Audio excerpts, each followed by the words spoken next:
The main opposition Democratic Party plans to put an impeachment motion against President Yoon to a vote this Saturday evening for his attempt to impose emergency martial law. Additionally, the opposition bloc passed an unprecedented impeachment motion against the nation's audit chief for a, quote, inadequate past review related to the presidential office. Also impeached were several prosecutors. The president has accepted the resignation of Kim Yong-hyun, now the former defense minister, for his role in the temporary imposition of military rule. Ambassador to Saudi Arabia, Choi Byung-hyuk was named as Kim's successor. It's December 5th, 8 p.m. in Seoul. This is Newscenter. Thank you for joining us. I'm Yoon Jung-min. We continue our coverage of the aftermath of the very unusual temporary imposition of military rule here in the country. The main opposition bloc has set the date for the impeachment vote against the president. The ruling party says it'll prevent this from happening. Choi Min-jung has our top story. The main opposition Democratic Party is expected to hold a vote on Saturday evening on a motion to impeach President Yoon Suk-yeol over his short-lived martial law declaration. The motion was reported to the National Assembly early Thursday by the 6 opposition parties, including the majority Democratic Party. The DP said the vote on the motion will take place at around 7 p.m. Saturday. Under the National Assembly Act, a vote must occur between 24 and 72 hours after the proposed motion. This means the vote on the motion can take place as early as 12:49 a.m. on Friday. And for the motion to pass, a 2/3 majority or 200 votes is needed. With the opposition holding 192 seats, at least 8 ruling People Power Party members would need to vote in favor of the motion, which is not completely unlikely. If the motion passes, President Yoon will be suspended from his duties immediately. PPP leader Han Dong-un vowed to oppose and block the impeachment.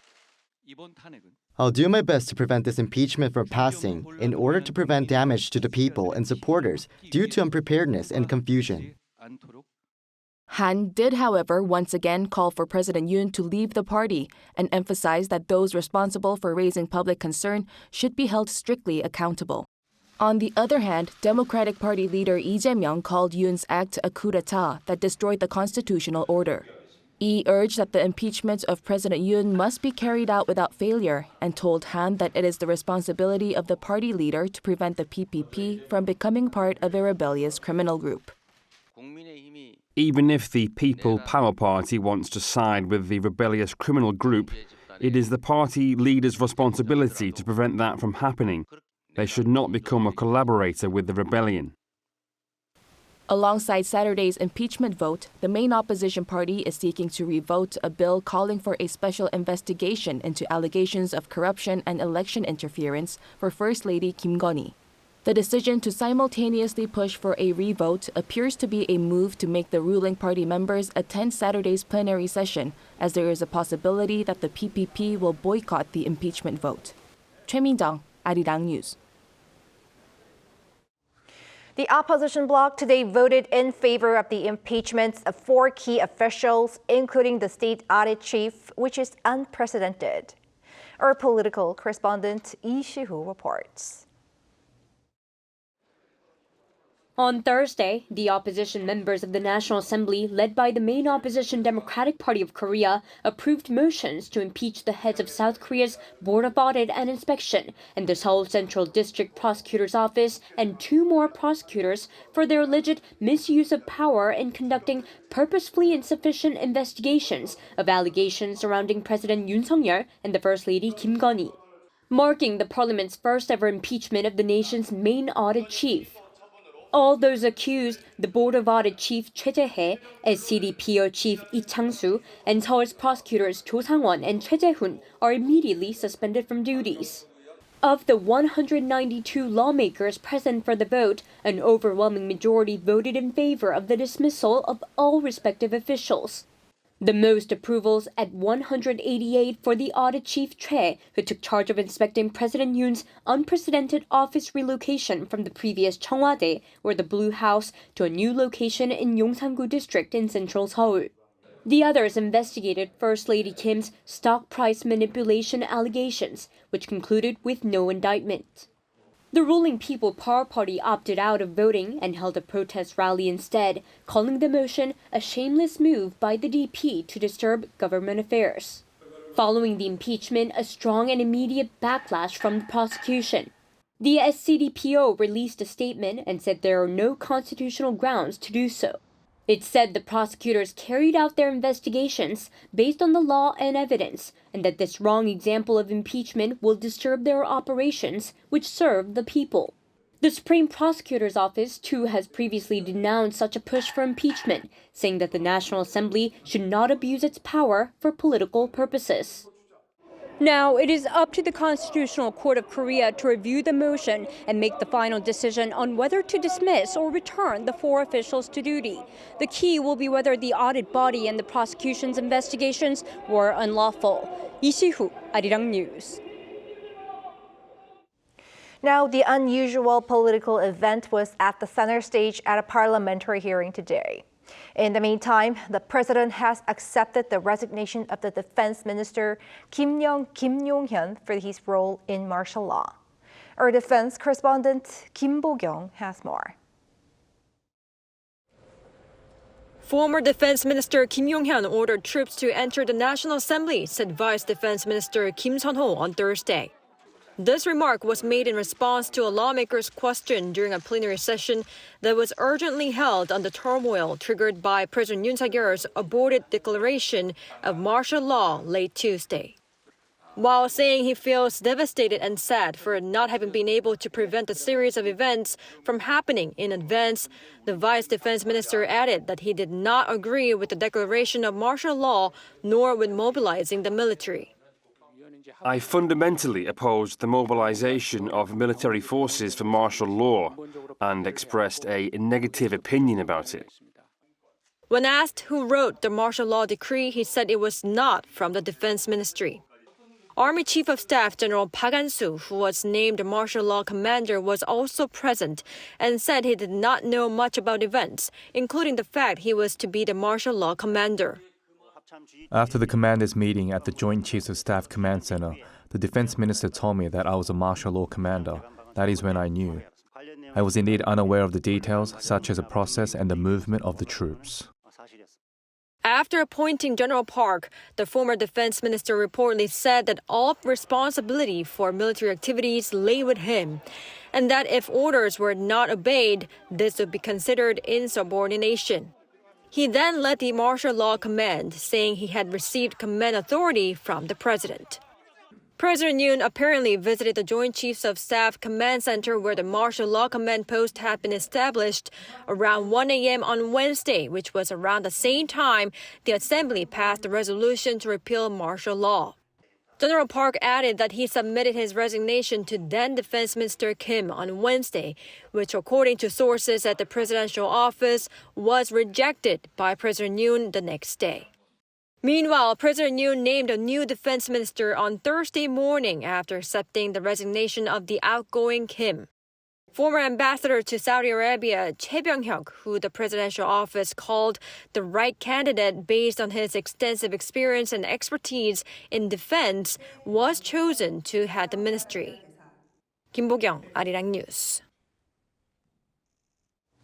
President Yoon and members of his leadership team now face investigations by the police and the prosecution for alleged insurrection. Our Lee Soo-jin explains. The South Korean police and prosecution on Thursday launched an investigation into President Yoon Suk-yeol and other top officials on charges of insurrection. Woo Jong-soo, the head of the National Office of Investigation of the National Police Agency, told reporters that the investigation will be handled swiftly in accordance with established laws and procedures, and that the case was assigned to the Security Investigation Team. 2 charges have been filed with the police, one by the minor opposition Rebuilding Korea Party and the other by a group of 59 activists. They accused President Yoon as well as the now former Defense Minister Kim Yong-hyun, Army Chief of Staff General Park Han-soo, and Interior Minister Lee Sang-min for their roles in the alleged insurrection of the declaration of martial law. And Prosecutor General Shim Woo-jung on Thursday has also ordered the prosecution to investigate the charges of insurrection as well as abuse of power filed with the prosecution by several minor opposition parties.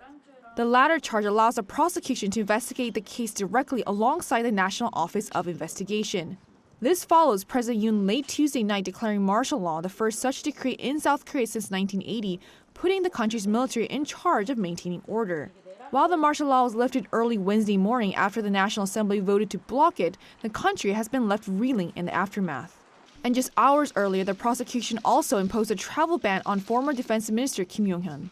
The main opposition Democratic Party has raised concerns about the possibility of Kim attempting to flee overseas after he did not attend the Parliamentary Committee's emergency inquiry session.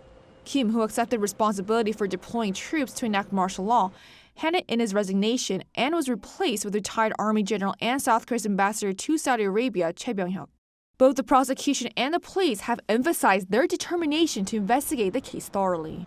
Lee Soo-jin, Arirang News. U.S. officials within the State Department and the White House are questioning the wisdom of the Yoon administration's earlier declaration of martial law. Meanwhile, Seoul's foreign ministry is reassuring other countries that it's safe to travel to South Korea. Our foreign affairs correspondent Bae Eun-ji has this report. Following this week's declaration of martial law, a senior U.S. official has issued a rare criticism of a South Korean leader. U.S. Deputy Secretary of State Kurt Campbell said President Yoon Suk-yeol, quote, badly misjudged his decision to declare martial law. He also said the move had been seen as deeply problematic and illegitimate when asked to comment on the situation in South Korea at an event organized by the Aspen Strategy Forum on Wednesday. White House National Security Advisor Jake Sullivan also addressed the matter, saying that Washington will continue to speak out publicly to strengthen the importance of South Korea's democracy. He also told a Washington think tank that the United States learned about it on television the same way the rest of the world did, implying that the country was caught unaware by its key ally. U.S. Secretary of State Antony Blinken said Washington will continue to look to South Korea to set an example as one of the world's most powerful stories about democratic resilience while speaking at a press meeting in Brussels on Wednesday. But again, I think Korea is one of the most powerful stories in the world about the emergence of democracy and democratic resilience. And we'll continue to look to Korea to set that example.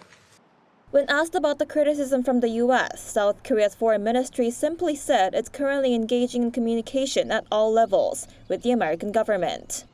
The ministry added that it has sent letters to all embassies in Seoul, requesting them not to raise their travel warnings for South Korea. A foreign ministry spokesperson said the letters included the information that martial law has been lifted in accordance with democratic procedures, and that public safety and order were being maintained. They also explained that the country's economy remains solid and that the security situation is also stable, as no unusual movements have been detected in North Korea. There have been no changes in our daily lives, and there has been no impact on tourism or economic activities. So we have asked the embassies to report to their home countries that actions, such as making adjustments to travel advisories for South Korea, do not need to be taken. This comes after the U.S. Embassy in Seoul issued an emergency alert to American citizens in Korea, saying they should avoid areas where protests are taking place. And New Zealand raised its travel advisory from level 1 to level 2 in its 4-tier system.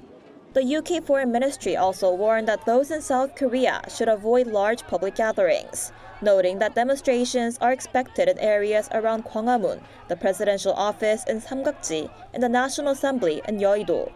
Bae Eun-ji, Arirang News. Demonstrators in the country have been protesting against the president, calling for him to step down. Our Park Go-nu tells us more.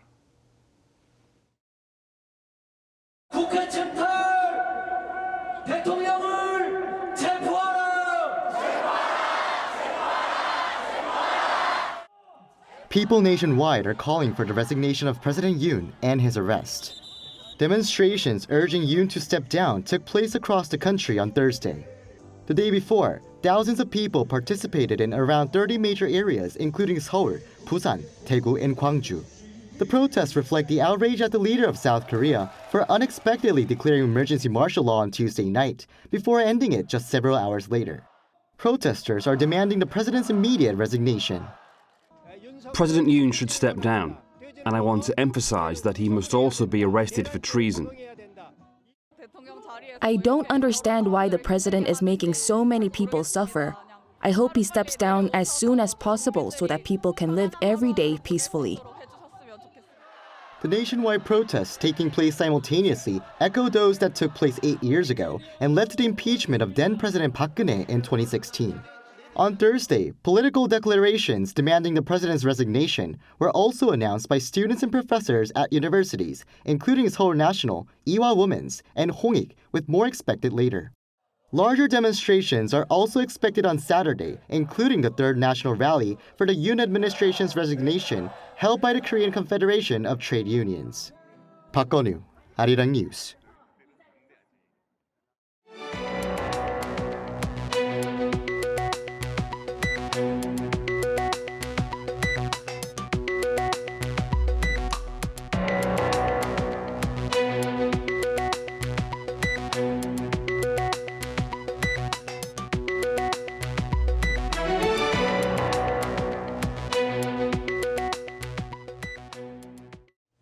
On the second day after martial law was rescinded, finance chiefs analyzed the markets as being generally stable. During an emergency meeting on Thursday, Finance Minister Choi Sang-mok, the Governor of Bank of Korea Lee Chang-yong, and other officials evaluated that the markets are getting more stable following the government's market stabilization measures, although market volatility increased in early trading yesterday. The Korean won closed at around 1,415 against the dollar on Thursday, up 5-1 from the previous day. The benchmark Kospi fell 0.9%, closing at around 24.41. Korea's economy marked an on-quarter rebound in the third quarter, but the expansion fell short of the central bank's expectations. Our correspondent Moon Hye-ryun has the latest numbers. South Korea's economic growth in the third quarter of the year fell short of earlier forecasts on the back of weaker exports. Data released by the Bank of Korea on Thursday showed that the country's GDP grew by a modest 0.1% between July and September this year compared to the previous quarter, the same as preliminary data released in October. While this marked a rebound from the 0.2% contraction in the second quarter, the growth rate fell short of the central bank's earlier forecast in August of 0.5%.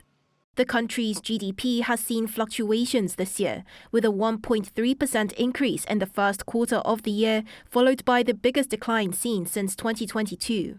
This comes as exports fell by 0.2% on quarter, spurred by a decline particularly in non-IT products such as vehicles and chemical goods. While this is 0.2 percentage points higher than the BOK's preliminary data, it's the first time since the fourth quarter of 2022 that exports have fallen quarter on quarter. That includes sluggish auto exports, with the central bank explaining the decline. We mentioned strikes as a reason for stunted auto exports, and although strike actions stopped in October and November, strikes at auto parts companies as well as factory fires are contributing to continued slow growth. Experts say that geopolitical risks as well as underlying structural issues are driving the slowdown in economic growth. Even if we did not have the current difficulties, Korea's growth rate would be falling because of demographic problems as well as reduction in productivity and efficiency. But the current global circumstances, especially President Trump's threat of a trade war, is further lowering Korea's growth rate. On a positive note, facility investment surged 6.5%, driven by investments in semiconductor manufacturing equipment and transportation equipment, including aircraft. Private spending, which had been a cause for concern, saw a 0.5% increase, with increases for electricity, gas and vehicles, as well as in services such as medical care and transportation. With stunted economic growth in the third quarter, the Bank of Korea revised its economic growth projections down for this year and next year in November, from 2.4% to 2.2% for 2024 and from 2.1% to 1.9% in 2025. 문혜련, Arirang News. Starting today, the Korean Railway Workers Union began an indefinite strike. The workers are demanding wage increases and the hiring of more staff. The strike was started after final negotiations fell through on Wednesday. This is the first strike since September last year. Subway services in the capital area, as well as the KTX and regular trains across the country, have been affected. Many people experienced inconvenience this morning. Korail is operating a 24-hour transportation task force, so most passenger trains are expected to run. The union said it is ready to resume talks if management changes its conditions.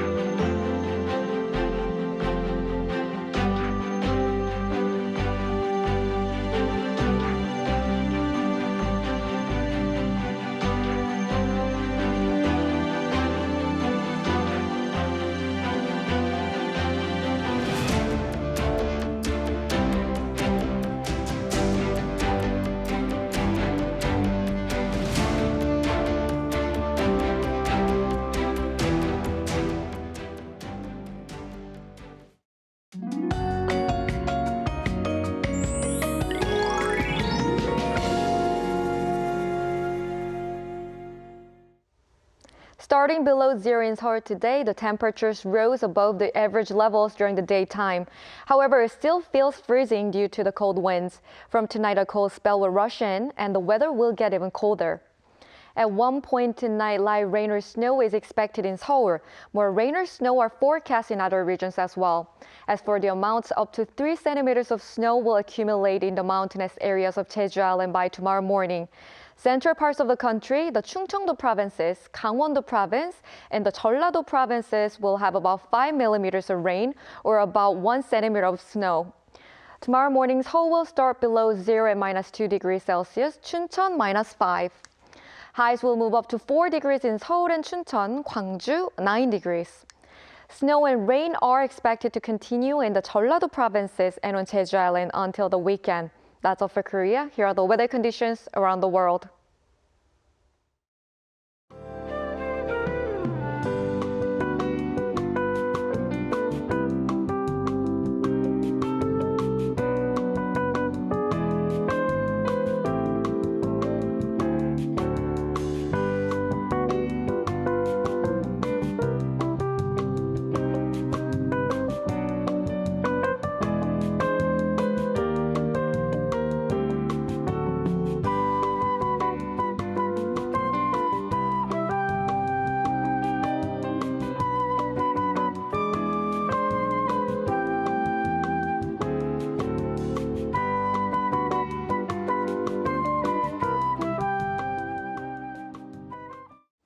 That is Newscenter for tonight.